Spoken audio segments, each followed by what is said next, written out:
1977 में नासा ने वॉयेजर 1 और 2 लॉन्च किए ताकि आउटर सोलर सिस्टम को एक्सप्लोर कर सकें। तकरीबन 50 साल बाद उन्होंने एक वॉल ऑफ फायर डिटेक्ट की, एक सुपर हीटेड प्लाज्मा जोन जो 54,000 से 90,000 डिग्रीज फ़ारेनहाइट तक था हीलियोपॉस पर, जहां सूरज का असर खत्म होता है। ये एक मुस्तकिल फीचर है जो दोनों प्रोब्स ने सालों के फर्क के बावजूद मेजर किया, और ये हमारी समझ को सोलर सिस्टम के बाउंड्री और इसके गैलेक्सी के साथ कनेक्शन के बारे में दोबारा तरतीब दे रहा है। इस मौजू के बारे में मजीद जानने के लिए ये वीडियो देखें। हीलियोपॉस वो नादीदा हद है जहां सूरज का सोलर विंड, उसका लगातार स्ट्रीम चार्ज पार्टिकल्स का खत्म होता है और इंटरस्टेलर मीडियम का आगाज होता है। डेकेड्स तक ये समझा गया कि ये ट्रांजिशन काफी क्लीन और प्रिडिक्टेबल होता है। वॉयेजर 1 ने ये बाउंड्री 2012 में क्रॉस की और इसके बाद वॉयेजर 2 ने 2018 में। सिर्फ पार्टिकल फ्लो की सीधे तब्दीली के बजाय दोनों प्रोब्स ने एक तंग प्लाज्मा जोन रिकॉर्ड किया जिसका टेम्परेचर 30,000 से 50,000 केल्विन था, यानी तकरीबन 54,000 से 90,000 डिग्रीज फ़ारेनहाइट। ये किसी भी फिजिकी मानों में एक वॉल नहीं है और ना ही ये जल रही है।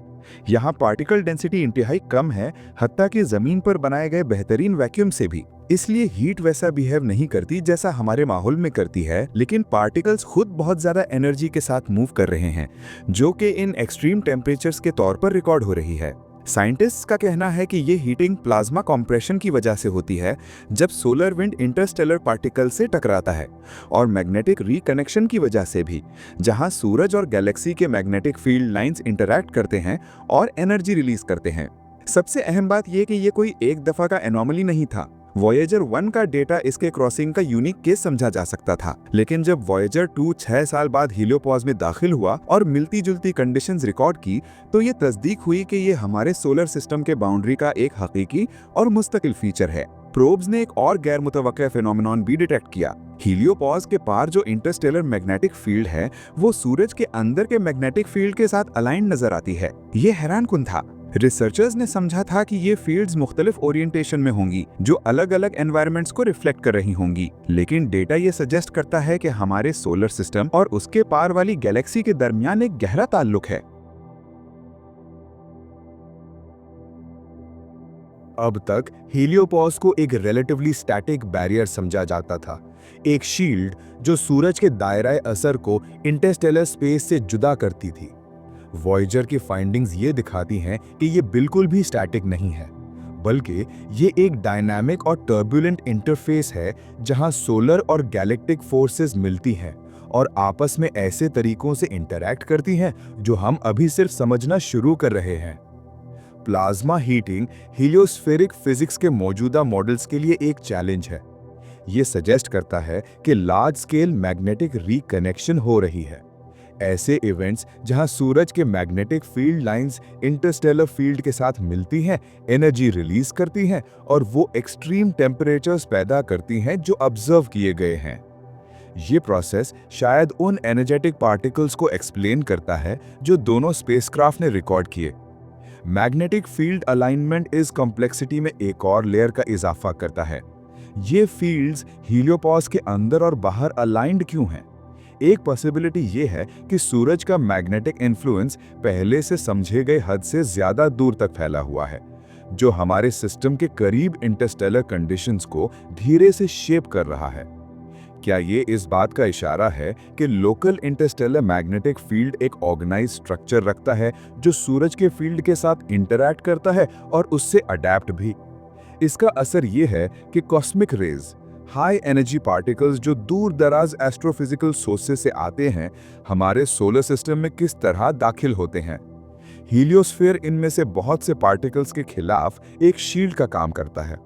अगर हीलियोपॉस पहले समझे गए से ज्यादा एक्टिव है, तो ये असरअंदाज डाल सकता है कि कितनी cosmic radiation inner solar system और मुमकिन है कि जमीन तक भी पहुंचती है।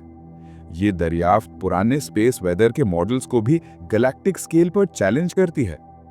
ये समझना कि सोलर और इंटरस्टेलर फोर्सेस इस बाउंड्री पर किस तरह इंटरैक्ट करती हैं, डीप स्पेस में रेडिएशन लेवल्स के बारे में हमारी प्रिडिक्शंस को बेहतर बनाने में मदद करेगा। ये नॉलेज बहुत जरूरी है फ्यूचर क्रूड मिशंस की प्लानिंग के लिए जो हीलियोस्फीयर के बाहर जाएंगी। ये दरियाफ्त ये दिखाती है कि सोलर सिस्टम का किनारा एक सिंपल बाउंड्री नहीं है, बल्कि एक कॉम्प्लेक्स और इवॉल्विंग जोन है जो हमारे सूरज को गैलेक्सी से जोड़ता है, ऐसे तरीकों से जो हम अभी सिर्फ समझना शुरू कर रहे हैं। ये डिस्कवरी स्पेस साइंस के लिए नए क्वेश्चंस और प्रायोरिटीज पैदा करती है। सबसे पहले ये सोलर सिस्टम के स्केल और बिहेवियर को दोबारा डिफाइन करती है। अगर हीलियोपॉज पहले समझे गए से ज्यादा कॉम्प्लेक्स और एक्टिव है, तो इसकी साइज और शेप को दोबारा गौर से देखना जरूरी है। रिसर्चर्स ऑलरेडी वॉयेजर्स के डेटा का यूज कर रहे हैं ताकि हीलियोस्फीयर और इसके मिल्की वे के साथ इंटरैक्शन के मॉडल्स को अपडेट कर सके। दूसरी बात, ये फ्यूचर इंटरस्टेलर प्रोब्स के डिजाइन को गाइड करती है। बाउंड्री पर मौजूद extreme plasma heating, magnetic turbulence और पार्टिकल एक्सेलरेशन अब जाने पहचाने फैक्टर्स हैं जो स्पेसक्राफ्ट शील्डिंग, कम्युनिकेशंस और इंस्ट्रूमेंटेशन के लिए इंजीनियर्स को मद्देनजर रखने पड़ेंगे। नासा का आने वाला Interstellar mapping and acceleration probe यानी IMAP, जो जल्द लॉन्च के लिए शेड्यूल है, वॉयेजर की डिस्कवरीज पर आगे का काम करेगा। IMAP के एडवांस्ड इंस्ट्रूमेंट्स ये स्टडी करेंगे कि सोलर विंड इंटरस्टेलर स्पेस के साथ किस तरह इंटरैक्ट करता है, और ये वॉयेजर के डेटा को क्रिटिकल कॉन्टेक्स्ट प्रोवाइड करेंगे और हीलियोपॉज पर मौजूद कॉम्प्लेक्स फिजिक्स को डिकोड करने में मदद देंगे।